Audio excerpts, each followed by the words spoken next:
സമസ്ത കേരള ജമിയത്തുൽ ഉലമയുടെ ഒരു പ്രമേയം 40ഓളം വരുന്ന ഉലമാക്കൾ ചേർന്ന മുസാവറയുടെ ഒരു പ്രമേയം അന്യ സ്ത്രീകളും പുരുഷന്മാരും ഇടകലരുന്ന ഒരു പദ്ധതിയും പാടുള്ളതല്ല എന്ന് മാത്രമാണ് ഞങ്ങൾ പറഞ്ഞത്.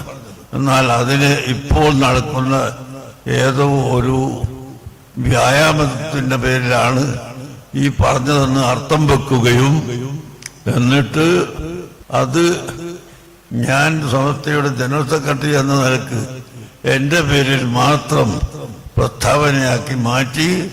എന്നിട്ട് അതിന് അധികാരം പറയുന്നത് കുറേ ഡോക്ടർമാർ, കുറേ വക്കീൽമാരും ജഡ്ജിമാരും അതുപോലെ അന്യമതത്തിൽപ്പെട്ട ചില ആളുകൾ ഇന്ന് പറഞ്ഞതായി കേട്ട് നമുക്ക് പറയാനുള്ളത് ഇസ്ലാമിന്റെ നിയമം എന്താണ് വേണ്ടത് എന്ന് അത് ആലിമീങ്ങൾ പറയും.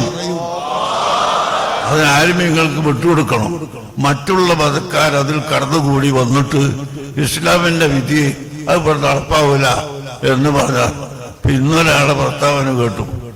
അയാളുടെ പാർട്ടികൾ തന്നെ അയാൾ ജീവിക്കുന്ന ജില്ലയിൽ ഞാൻ പത്രം എടുത്തു നോക്കി, ഏരിയ സെക്രട്ടറിമാരെ തെരഞ്ഞെടുത്തിരിക്കുന്നു 18 പേരെ.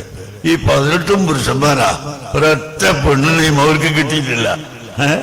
ഈ 18 എണ്ണവും പുരുഷന്മാരാണ്. എന്തേ അവിടെ പെണ്ണുങ്ങളെ പരിഗണിക്കാതിരുന്നത്?